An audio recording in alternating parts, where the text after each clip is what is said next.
சாமியை கும்பிட்டு முன்னாடி போடுங்க.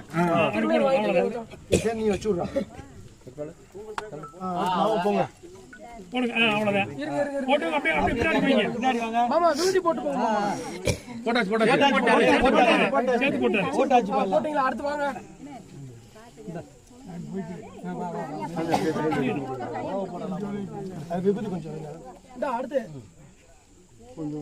கொஞ்சம் நாளி கொடுப்பா, எல்லாத்துக்கும் கொடுக்கணும்ல. இல்ல முதல் அவங்க தான் கூட பிறந்தவங்க, அதுக்காக தான் அவங்க. சரி அவங்க ஆமா கூட பிறந்தவங்க கொஞ்சம் கூடவே